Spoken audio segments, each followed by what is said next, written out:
All right, everybody, so here we are today with some headlight stuff, right? So what we're gonna do today is see if we can squeeze about $600-700 into some Subaru Impreza headlights. First, I'm just gonna give a shout out to two of the guys, or three of the guys who I got my materials from. Joaquin, I'll post his name right here and picture of his Facebook. But he's over at Superior Auto Lights. He hooked me up with the G5R projectors, the mini HB LEDs, the high beam splitters, the D2S, bulb holders, the reverse lights, and 70 and 80 millimeter dial dynamics halos. I have used the Prism ones from Morimoto in the past, but decided not to. He also hooked me up with the Apollo not the Apollo shrouds, but the mini Gatling gun shrouds. Gonna do a lot of trimming on those to see if we can get them to fit. Next is Dan over at DC Customs. He hooked me up with the Extreme HD Retrofit with the Phillips bulbs and the dual relay harness. So I've had this prior installed and my F-150 worked amazing. Didn't have it in there long, so I just went ahead and pulled it all out to use the same materials. So the advantage of the dual harness is if something happens and one headlight goes out, or something happens, you only have one headlight go out rather than both of them. Morimoto usually has like one relay and things like that. Not knocking Morimoto, but I definitely see an advantage in using this. Now I had one issue with the Extreme HID, the Xenon Depot brand. Then we have David Rush over at Phantom Headlights. He hooked me up with the 80 millimeter cylinder style caps that go into the back of the headlights to seal it up. And he got me the acrylic templates.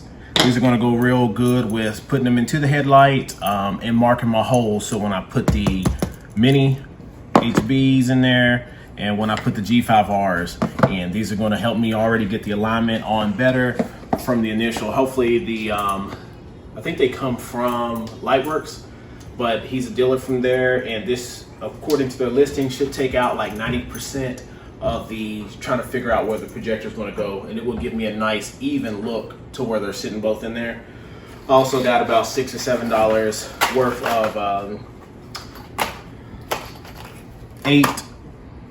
8-32 by 2 inch screws. Had enough to do 4 in each projector, so you need 16. I have about 20. Have extra nuts and bolts to space them out with, and I have some washers as well. We're gonna stuff all that in there.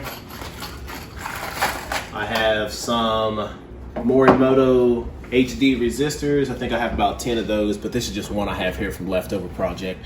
And these are just my testing ballast and from Morimoto and my testing D2S holder. These are just LEDs that I got off Amazon. I don't need anything crazy, just something that's gonna be functional. Here is my power supply. 12 volt is what I just have this one set up for. I could do different things like the 7 volt and 5, but I'm not even worried about it. High beam, low beam, park light, blinker. So this is just my setup of how I have everything tested.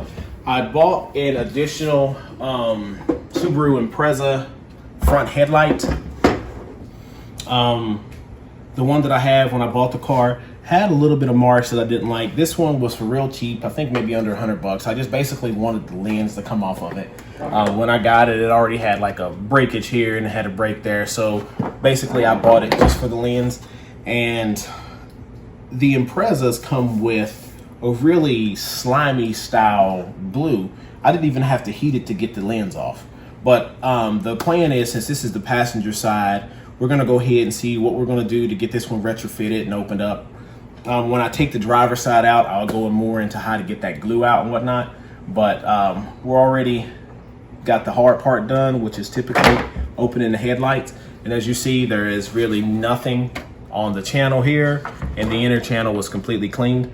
What I'm going to do is take these parts out, and we're going to spray these with oven cleaner to eat the chrome off.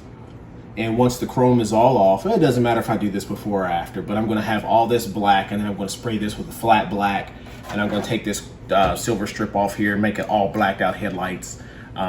Gloss black on the outside, flat black on the inside, gloss black projectors, gloss black shrouds, and we're going to have the halos on the outside. But that's it for right now, and we'll get going with the process here in a bit. All right, so one of the other things I didn't show is this is one of the little square 90-degree angles everywhere on it. 90, 90, 90, 90 everywhere.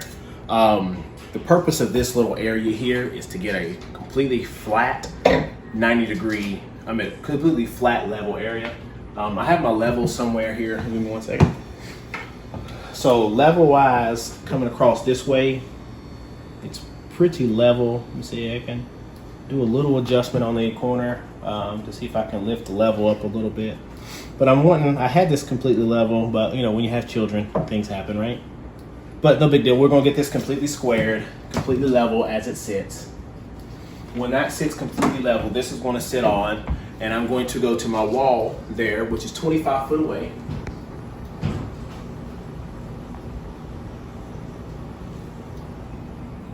And that wall is going to be and that has a green line across it, and that's a completely level line. This is where I'm going to get my reference points. So that line there is going to make sure I get my rotation in my projectors right. I'm going to use the flat spot in here. I'm going to go more into detail what that's going to be about. I'm basically following the instructions that Lightworks gave on some of their YouTube videos.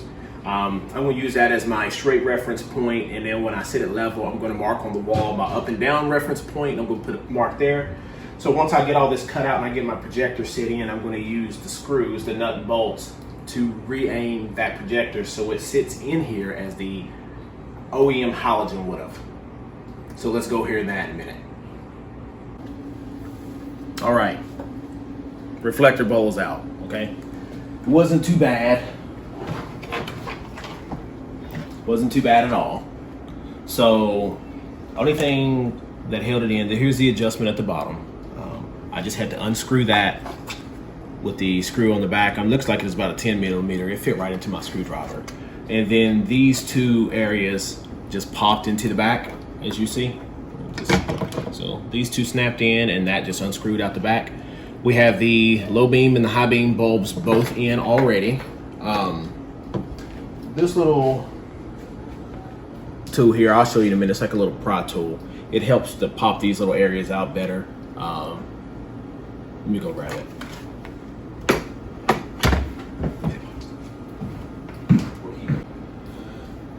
So this is the little tool here. It helps pop the sides open. If you can get it over there, it helps pop. But when you have this in there, this sits there and it helps real easily pop those little tough to get, hard to get areas out the back.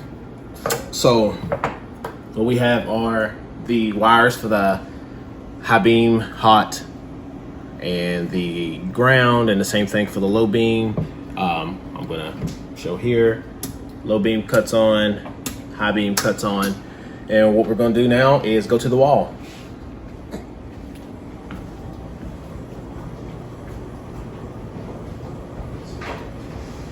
I'm gonna come back here so you can hear me. Just have it zoomed in if you can. Just keep on.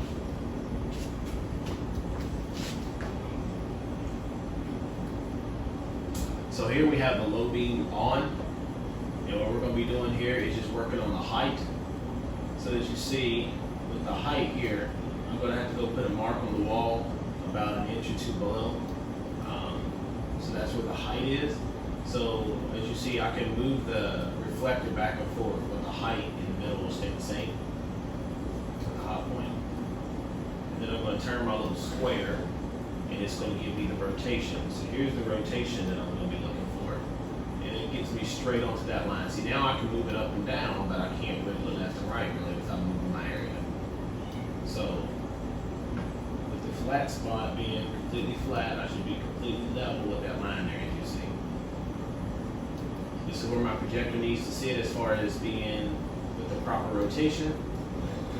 And once I get the projector mounted, this is where it needs to sit about, like I said, an inch or two below, so I can get the proper height alignment. That way I can get the best aiming out of my headlights up and down once they're in there as I possibly can.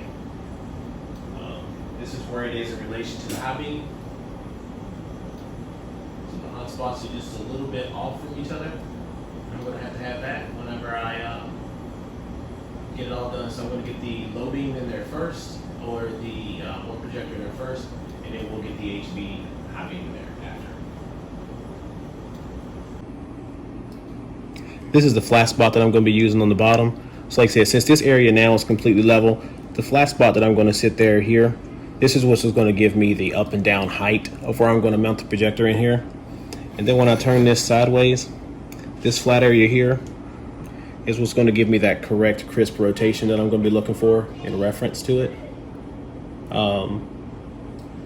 Then also I'm going to actually make a mark so I can make sure I can get the left and right done, and we'll go from there. All right, so now we have the G5R template in there. So if I can get it centered up correctly. So what they say is to line up these perpendicular lines straight up and down with the middle of the mold, and then kind of have it in there. So I think it's pretty close on. Then I'm gonna just drill my holes, make them a little oblong, and then that gives me the hole markings, and I can cut the back out, and we'll start to aim this bad boy up.